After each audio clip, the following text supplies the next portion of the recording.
नमस्कार दोस्तों, आप सब लोगों का एक नई वीडियो में हार्दिक स्वागत है। आज की वीडियो में हम सॉल्व करने वाले हैं यूपी टेट के इम्पोर्टेंट प्रश्न।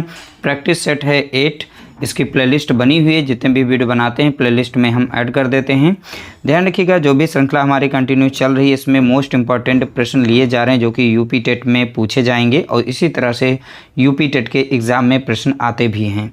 ध्यान रखिएगा, जो भी प्रश्न हम कराते हैं बहुत ही सिंपल तरह से कराते हैं, बहुत ही आसान भाषा में समझाने का हम प्रयास करते हैं ताकि हम अच्छे से समझा पाएँ, कोई भी प्रश्न आपका ना छूटे, बहुत ही आसानी से। अब प्रीवियस ईयर के क्वेश्चन देखेंगे पिछले साल के, और इस समय जो भी हम करा रहे हैं अगर यहाँ से आप सॉल्व कर पा रहे हैं तो प्रीवियस ईयर के जो भी क्वेश्चंस अगर आप देखते हैं तो उनको बहुत ही आसानी से आप सॉल्व कर पाएंगे। तो चलिए वीडियो को स्टार्ट करते हैं। वीडियो अगर अच्छा लगे तो वीडियो को लाइक कर देना और शेयर कर देना। पहला प्रश्न लिया गया, यदि मोहन की आय महेश से 150% अधिक हो तो बताइए कि महेश की आय मोहन से कितने प्रतिशत कम है। देखिए यहाँ पर हम मोहन को MO से लिख लेते हैं, महेश को केवल हम M से लिख दें, यानी माँ से लिख देंगे। ठीक है, तो यहाँ पर मोहन को हमने लिख दिया इस तरीके से, महेश को लिख दिया कुछ इस तरीके से। बोला गया मोहन की आय महेश से 150% अधिक है। किससे अधिक है? महेश से। तो महेश को हम यहाँ पर 100 मान लेंगे। इससे 150% अधिक है तो यहाँ पर वैल्यू कितनी हो जाएगी? 250 हो जाएगी। इन दोनों का अंतर अगर देखेंगे 150 ही मिलेगा। तो 100 से देखिए यहाँ पर कितना हो गया? 250 हो गया। तो 100 से देखिए बढ़ करके यहाँ पर हमने प्लस किया है कितना? 150% यहाँ पर बढ़ा दिया है वैल्यू को। इसी तरीके से इन प्रश्नों को लिखा जाता है। अब नहीं आता तो आप ऐसे भी निकाल सकते हैं, 100 का 150%, तो 150% अधिक, और अधिक मीन्स जब भी होगा 100 में जोड़ करके करेंगे। तो अब यहाँ पर 250 बटा कितना लिखेंगे? यहाँ पर हम 100 लिखेंगे। 100 से 100 कटता है, 250 ही आएगा। तो जब भी इस तरीके से आएगा तो एक एक लाइन में आप लोगों को ऐसे ही समझना है। अब जैसे बोले 20% अधिक है तो ये 100 मानेंगे, तो यहाँ पर 120 लिखेंगे। जैसे कहा 150% अधिक है तो 100 में जितना प्रतिशत हो जोड़ करके आप यहाँ लिख दीजिएगा। ठीक है, कुछ भी नहीं करना है। जैसे यहाँ बोल दे कि 300% अधिक है तो 100 मानेंगे, 300 इसमें जोड़ करके हम 400 यहाँ कर देंगे। दोनों का अंतर देखेंगे 300 ही आएगा। ठीक है, उसी तरीके से यहाँ पर था। अब इन दोनों में बोला गया, ध्यान से समझिएगा, महेश की आय मोहन से कितने प्रतिशत कम है। अब देखिए यहाँ पर महेश की आय कम है कि नहीं है, तो महेश की 100 है, मोहन की कितनी है? यहाँ पर तो बताएंगे 250, तो कम है। तो कितनी कम है? तो आप बताएंगे यहाँ पर 150 कम है। और यहाँ पर प्रतिशत कम बताना है, कितने प्रतिशत कम है, तो प्रतिशत कम हम निकाल सकते हैं। तो एक्चुअल में कम कितनी है, तो आप बताएंगे 150। किससे बोला गया है? मोहन से। तो मोहन यहाँ पर मोहन से कम है, तो मोहन की कितनी वैल्यू है, तो आप बताएंगे 250 है। परसेंट बनाने के लिए आप 100 से गुणा कर देंगे। ठीक है, 1 0 से 1 0 काटेंगे, 25 से कम 25, और 25 चौका कितना हो जाएगा? 100, 15 चौके कितना हो जाएगा? 60। तो 60% यहाँ पर कम है।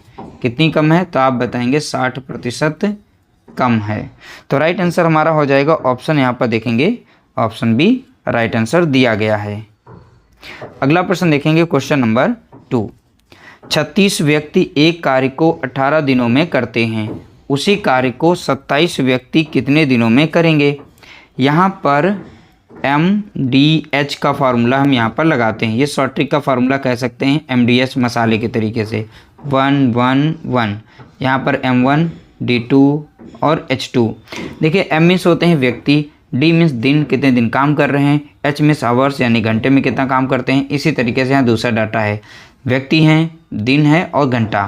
तो यहाँ पर देखिए कितने व्यक्ति हैं, तो आप बताएंगे 36 व्यक्ति हैं। तो यहाँ पर हम लिख देंगे 36 व्यक्ति। देखिए यहाँ पर H यानी आवर दिया गया है, घंटे, कितने घंटे काम हो रहा है। यहाँ पर घंटे की बात है नहीं तो इसमें इसकी वैल्यू नहीं रखते हैं। ठीक है, तो 36 व्यक्ति एक कार्य को 18 दिनों में करते हैं। कितने दिनों में कर पाते हैं? 18 दिन में। D1 हमारा कितना है? 18। बराबर में इसी तरीके से बोला गया 27 व्यक्ति। अब दूसरा डाटा दिया गया यहाँ पर 27 व्यक्ति कितने दिनों में करेंगे, तो यहाँ पर D2 हमारा ऐसा ही रहेगा।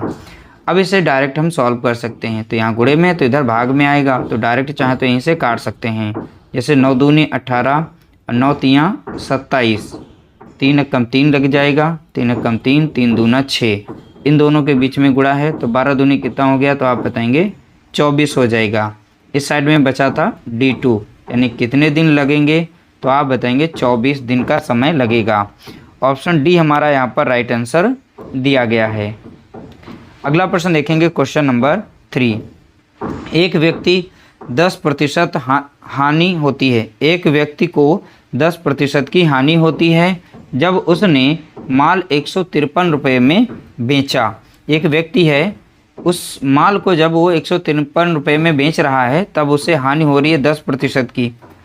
उसे 20% लाभ पाने के लिए वही माल कितने रुपए में बेचना चाहिए। अब देखिए, कोई भी माल हम मार्केट से लेते हैं या मार्केट में दुकानदार बेचता है तो उसका माल होता है 100% पर। वो अगर अपने माल को कम पर बेचता है तो यानी हानि पर बेच रहा है। जैसे यहाँ पर बोला गया तो इसमें हानि कितनी की हो रही है, 10% की। तो 100% का यहाँ पर सामान था लेकिन हानि हो रही है यहाँ पर 10% की। एक्चुअल में बेचा कितने पर, तो आप बताएंगे 90% पर उसने बेच दिया। और 90% में बेचा है लेकिन एक्चुअल में कितने पर बेचा है, तो 153 रुपये में। तो यहाँ से पता चला 90% का मान। तो 90% बराबर किसके हो जाएगा, 153 के। यहाँ से हम 1% का मान निकाल सकते हैं। 153 को डिवाइड कर देंगे हम 90 से, तो ये 1% का मान आ जाएगा। अब देखिए यहाँ पर बोला गया लाभ प्राप्त करने के लिए जब हम 100% से अधिक पर बेचते हैं तो वो लाभ होता है, ठीक है, क्योंकि हमारा जो क्रय मूल्य होता है वो सदैव 100% होता है। 100% से नीचे बेचेंगे तो हानि, 100% से अधिक पर बेचेंगे तो लाभ। तो 20% का लाभ ले रहा है तो 100% में जोड़ देंगे तो कितना बन जाएगा, 120% बनेगा। हमने यहाँ पर 1% का मान निकाल लिया है। अब हम पता करेंगे 120% का मान। तो सीधा सीधा 1% का मान जो भी लिखा था जैसा है वैसे लिखेंगे और 120 से यहाँ पर गुणा कर देंगे तो 120% का मान हम निकाल पाएंगे। 0 से 0 काट देंगे, 3 तियाँ 9 कट जाएगा और 3 चौके 12 लग जाएगा, 3 एकम 3 कटेगा और 3 पचे 15, 3 एकम 3। अब देखिए सीधा सीधा गुणा करेंगे, 4 एकम कितना हो जाएगा तो बताएंगे 4, 4 पंचे कितना हो जाएगा तो 20। तो देखिए 120% पर उसको जब बेचेंगे तो यहाँ पर उसका विक्रय मूल्य कितना हो जाएगा, 204 रुपये, ठीक है। तो यहाँ बोला गया कितने रुपए में बेचना चाहिए, तो अब उसे जो है 204 रुपये में बेचना चाहिए। जब 204 रुपये में बेचेगा तब उसे 20% का लाभ होगा, क्योंकि यहाँ पर हमने देखिए क्रय मूल्य में यहाँ लाभ ले करके ही परसेंटेज निकाला था, डायरेक्ट हमारा आंसर आ गया। अगला प्रश्न देखेंगे, कुछ इस तरीके से अनुपात और समानुपात का प्रश्न लिया गया और ऐसे प्रश्न पूछे भी जाते हैं। जब कभी भी इस तरीके से अनुपात और समानुपात में प्रश्न दिया जाएगा तो यहाँ पर आप कैसे लिखेंगे ये चीज़ समझना है। अब देखिए यहाँ पर जो भी वैल्यू हमारी होती है तो चाहे तो बाहर बाहर का आप गुणा कर सकते हैं और अंदर अंदर का गुणा कर सकते हैं। इसमें तो बाह्य पदों का गुणनफल बराबर होता है आंतरिक पद के गुणनफल के। तो यहाँ पर बाह्य पदों का गुणनफल करिए आंतरिक पदों का। तो चलिए अंदर वाले यहाँ पर दोनों पदों का गुणनफल करके एक साइड में लिख लेते हैं। तो यहाँ पर लिख सकते हैं 15x बराबर में होता है यहाँ पर बाह्य पदों का गुणनफल। बाह्य पद कौन से हैं, तो यहाँ पर हो जाएगा 75y। x और y को एक साइड में कर देते हैं, x अपॉन कितना हो जाएगा y बराबर में कितना रहेगा, तो आप बताएंगे यहाँ पर 75 और y बराबर कितना आ जाएगा, तो आप बताएंगे 15। तो x अनुपात y का यहाँ पर अनुपात ही पूछा गया था। x बराबर कितना दिया गया, तो आप बताएंगे यहाँ पर, तो चलिए इसे छोटा कर लेते हैं, ठीक है। तो इसे हम छोटा करेंगे, 15 कम 15 और 15 पचे होता है 75। तो x बराबर कितना हो गया, तो आप बताएंगे 5। y बराबर यहाँ कितना हो जाएगा, बताएंगे 1। तो देखिए x और y का अनुपात ही पूछा गया था, x और अनुपात y का मान क्या है। तो देखिए यहाँ पर राइट आंसर हमारा निकला है ऑप्शन सी, यहाँ पर करेक्ट आंसर होगा। अगला प्रश्न देखेंगे, क्वेश्चन नंबर 5। 3 संख्याएं दी गई हैं 5, 7 और 12 के अनुपात में। यदि उनमें पहली और तीसरी संख्या का योग दूसरी संख्या से 50 अधिक हो तो तीनों संख्याओं का योग कितना होगा। अब यहाँ पर 3 संख्याएं कोई दी गई हैं, पहली संख्या, दूसरी संख्या, ये तीसरी संख्या। तो इनका अनुपात यहाँ पर दिया गया है। पहले का है 5, दूसरे का है 7, तीसरे का दिया गया है 12।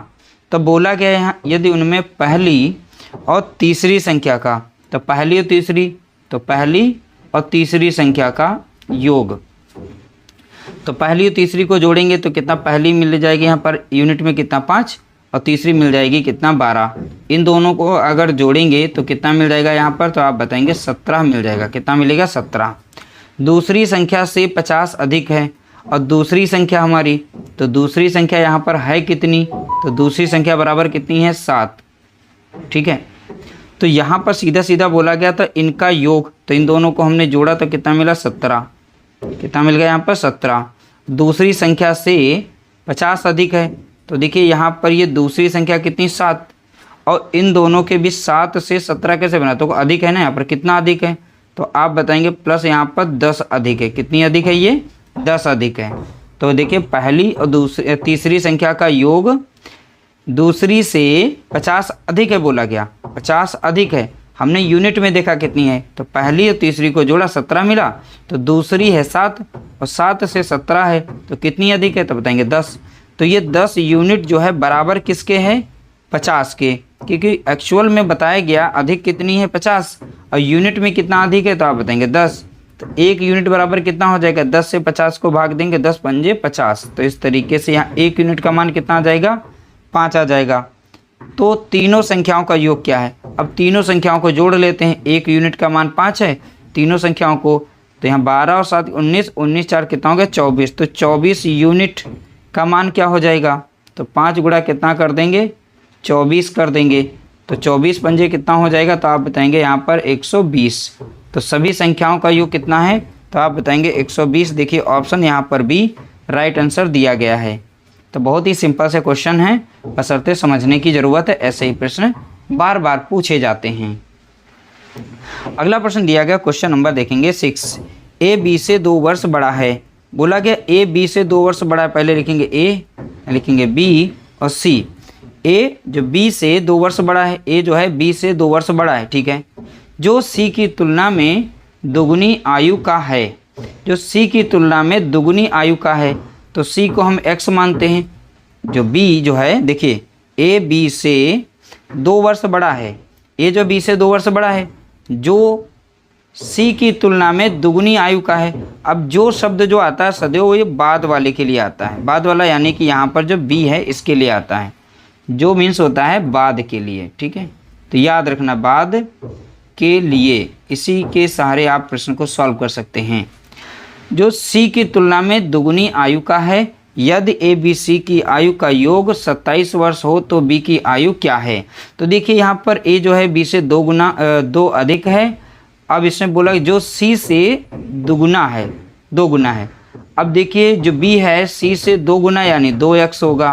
अब ए बोला गया तो ए बी से 2 बड़ा है, तो देखिए ये 2x तो यहाँ पर होगा ही होगा। अब 2 बड़ा है ना, 2 वर्ष बड़ा है। जब 2 वर्ष बड़ा है तो प्लस इसमें 2 वर्ष कर देंगे। इस तरीके से हम तीनों की वैल्यू यहाँ पर निकाल पाएंगे। 1 से 2 बार इस प्रश्न की लाइन को पढ़िएगा, उसके बाद ऐसे बनाएंगे समीकरण तो आपका बन जाएगा।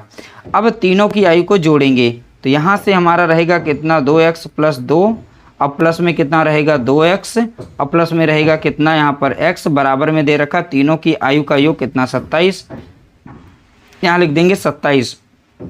x वाले आपस में जोड़ेंगे 2 2 4 1 5, तो यहाँ बनेगा कितना 5x, अब प्लस में कितना आएगा 2, बराबर में कितना है 27।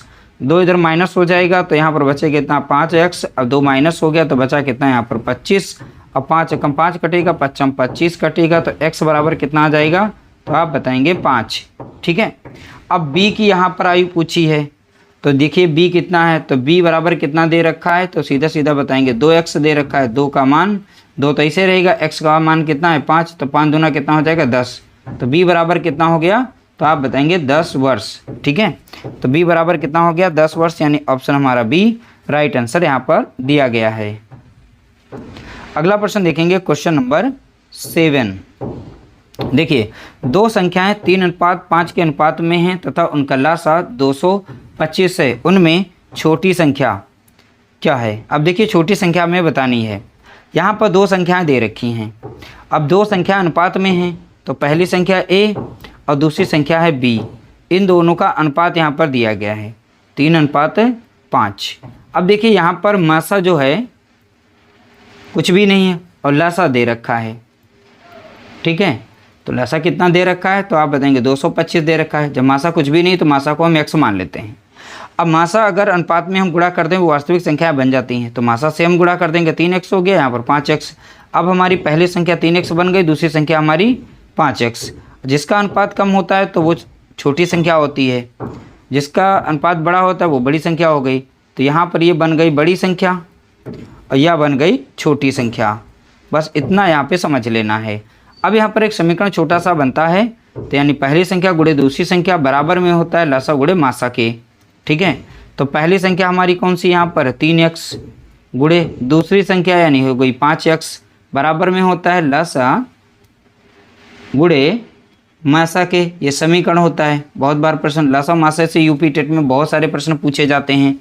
दोनों संख्याओं का गुणा करेंगे तो कितना हो जाएगा, तो आप बताएंगे 5×3=15 हो जाएगा और x² बनेगा बराबर। और लसा यहाँ पर दे रखा है कितना, तो आप बताएंगे 225 दे रखा है। गुणे में मासा हमने कितना माना था, x माना था, तो x रख देंगे। अब देखिए 15 से यहाँ पर जब भाग दे देंगे तो कट जाएगा। अब देखिए x की पावर कितनी 2, ठीक है। तो यहाँ पर यानी कि x × x हो जाएगा। एक x यहाँ से यहाँ तक कट जाएगा, तो x को इसमें से x को काट सकते हैं, ठीक है। अब 15 से हम इसे काट सकते हैं, 15 कम 15 लग जाएगा, तो 2x से एक x कट गया दोनों साइड में, बचा क्या केवल 1x। अब 15 कम 15 और इधर 15 से भाग देंगे 225 में, 15 ही आ जाएगा। x बराबर कितना आ जाएगा, सॉल्व करने पर 15 आएगा। अब 15 से यहाँ पर गुणा कर देंगे तो 15 तो यहाँ कितना हो जाएगा, तो आप बताएंगे 45। अब 15 पचे कितना हो जाएगा 75। तो उनमें छोटी संख्या, अब एक संख्या हमें मिल गई यहाँ पर 45, दूसरी संख्या मिल गई हमें 75, तो ये तो बड़ी थी, तो यहाँ पर ये छोटी थी। और राइट आंसर पूछा गया है छोटी वाली का, यानी ऑप्शन हमारा पहला यहाँ पर राइट आंसर होगा। तो पहला ऑप्शन हमारा यहाँ पर सही आंसर दिया गया है। अगला प्रश्न देखेंगे, क्वेश्चन नंबर 8। दो धनात्मक पूर्णांकों का गुणनफल 2048 है और उनमें से एक संख्या दूसरी संख्या से दोगुनी है। हमने संख्या a और b मान ली है। बोला गया एक संख्या दूसरी संख्या से दोगुनी है, इस संख्या को x मानते हैं। ये हमारी कितनी हो जाएगी 2x, क्योंकि इसकी ये दोगुनी है।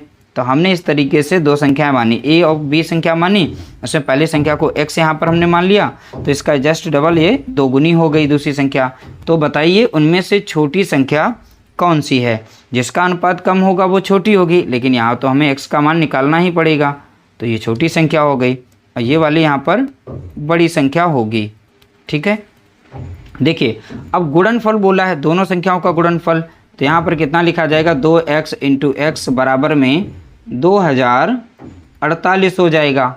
तो दोनों का जब गुणा करेंगे तो कितना हो जाएगा 2x² बनेगा। यहाँ पर 2048 लिख देंगे। 2 से इसे काट सकते हैं, 2 कम 2 कट जाएगा, 2 कम 2 0, तो 2 दूनी 4, 2 चौके 8, तो x² बराबर में कितना हो जाएगा 1024। तो x बराबर अब कितना हो जाएगा, अंडर रूट में देखेंगे 1024 हो जाएगा। तो देखिए 1024 से परफेक्ट स्क्वायर नंबर है, यानी परफेक्ट वर्ग नंबर है। किसका है, तो आप बताएंगे 32 का है। तो देखिए कुछ स्क्वायर और वर्ग आप लोगों को याद करने पड़ेंगे और कुछ की हमने शॉर्ट ट्रिक अभी नहीं बनाई, आप लोगों को बता देंगे। बहुत ही सिंपल तरीके से पहचान करके वर्ग बता सकते हैं और वर्गमूल भी बता सकते हैं। अब यहाँ पर जैसे ये वर्ग दिया गया तो इसका वर्गमूल यहाँ निकालना था, ठीक है। तो आप लोगों को वर्गमूल बताना होगा। तो x बराबर 32 है, तो यहाँ पर ये संख्या हमारी है x, तो 32 हो जाएगी। तो छोटी संख्या तो हमारी निकल चुकी, आंसर हो गया। अगर यहाँ बड़ा आंसर पूछते यानी बड़ी संख्या पूछती तो इसमें 2 गुणा हम क्या करते 32 करते, तो कितना मिलता हमें 64। तो इन दोनों में बड़ी कौन सी थी, बड़ी हमें 64 थी। छोटी पूछता तो 32 बताना था और छोटी पूछा गया, तो यहाँ पर आंसर बताएंगे पहला, यहाँ पर राइट आंसर दिया गया है। अगला प्रश्न देखेंगे, क्वेश्चन नंबर 9। किसी धनराशि पर 5% पर 2 वर्ष का साधारण ब्याज 1600 रुपये है, तो वार्षिक चक्रवृद्धि ब्याज पर उसी दर पर 3 वर्ष के लिए चक्रवृद्धि ब्याज कितना होगा। अब ध्यान से समझना है, यहाँ पर हम SI लगाएंगे सिंपल इंटरेस्ट, इस साइड में लगाएंगे CI यानी चक्रवृद्धि ब्याज वाला। पहले में जैसे बोला गया। तो यहाँ से हम धनराशि सबसे पहले पता करेंगे। देखिए एसआई का फार्मूला, साधारण ब्याज का फार्मूला क्या होता है, PRT। तो PRT अपॉन में कितना हो जाएगा, 100 हो जाएगा। एसआई यानी साधारण ब्याज, तो साधारण ब्याज यहाँ पर दे रखा है कितना, 1600 दे रखा है। बराबर में हमें मूलधन बताना है। P मीन्स होता है मूलधन, R मीन्स होती है दर। दर यहाँ पर दे रखी कितनी, 5% की। और समय कितने समय के लिए यहाँ पर ब्याज, तो बताएंगे समय कितना, 2, अपॉन में रखेंगे कितना, 100। ठीक है, तब यहाँ पर संख्या को हम काट सकते हैं। तो इनको दोनों को गुणा करेंगे कि तो कितना आ जाएगा, 5 एकम 5 लगा देंगे, 5 दूना 10, 0, और 2 एकम 2 लग जाएगा, और 2 से काटेंगे तो 10 आ जाएगा। 10 इधर गुणे में हो जाएगा तो बन जाएगा कितना, 16,000। अब P बराबर कितना हो गया, 16,000। यानी हमारा जो मूलधन होगा वो कितना हो जाएगा, तो आप बताएंगे 16,000। तो इस तरीके से मूलधन आ गया। अब देखिए इसमें पूछा गया साधारण ब्याज भी लगा दिया गया, तो इसमें बताना है चक्रवृद्धि ब्याज बताना। हमें ब्याज का सिंपल तरीका बताएंगे, कोई भी फार्मूले की ज़रूरत नहीं पड़ेगी। अब बोला गया उसी दर पर जो भी दर यहाँ में साधारण ब्याज में लगी थी, दर हमारी दोनों में सेम थी। दर कितनी है यहाँ पर, 5% की। अब दर से ही प्रश्न को हम सॉल्व करने वाले हैं। ठीक है, तो यहाँ पर देखिए 5% को 5 बटा हम कितना लिख सकते हैं, 100। 5 एकम 5 कटेगा, 5 दूना 10, 1, 0 हो जाएगा। तो नीचे की संख्या हमारी मूलधन कहलाती है यानी प्रिंसिपल कहलाएगी।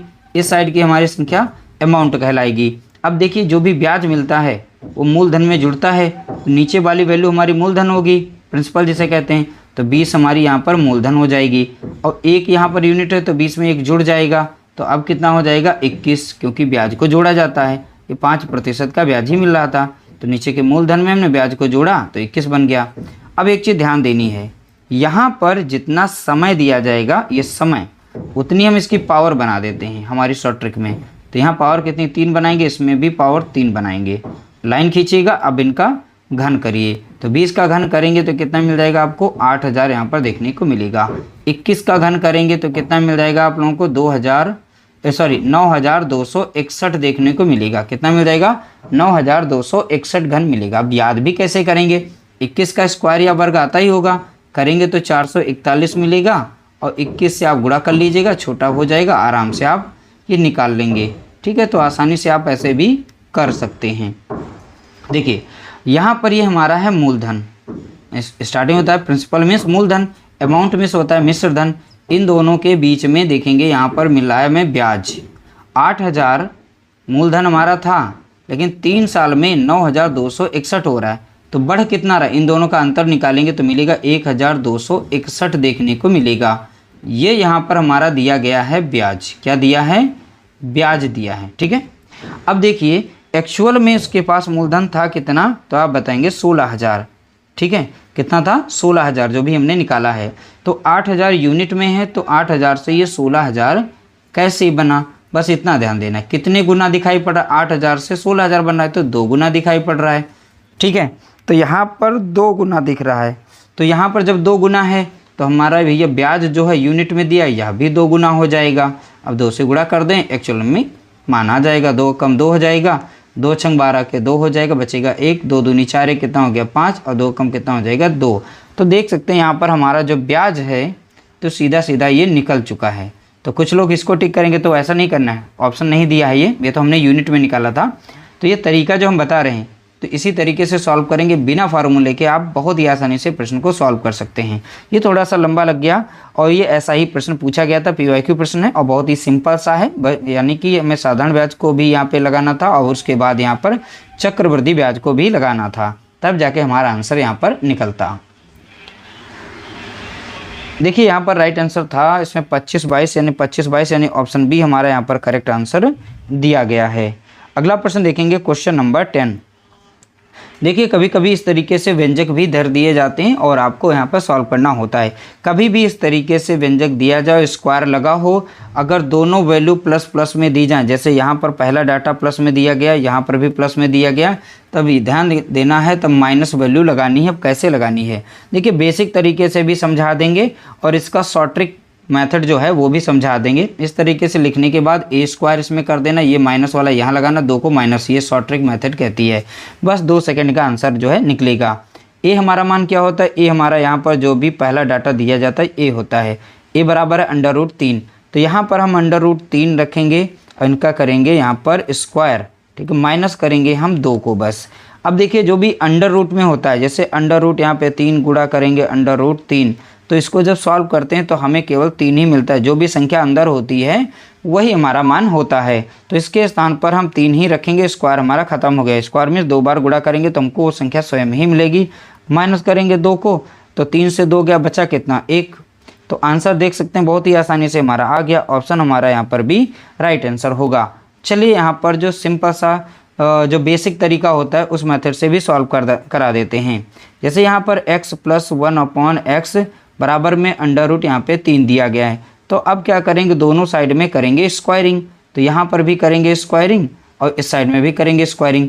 अभी हमने कहा था अंडर रूट में कोई भी चीज़ हो 2 बार गुणा करेगी वो संख्या स्वयं रह जाएगी। तो इसे सॉल्व करेंगे तो कितना मिलेगा, केवल हमें 3 ही मिलेगा। ठीक है, तो यहाँ रखना है इस साइड में। सबसे पहले अब इस साइड का सॉल्व करते हैं। एक समीकरण यहाँ पर पढ़ा होगा आपने, a + b², तो a² बनता है प्लस b² बनता है प्लस 2ab लिखा जाता है। बस उसी में रखना होता है, बेसिक तरीका वाला।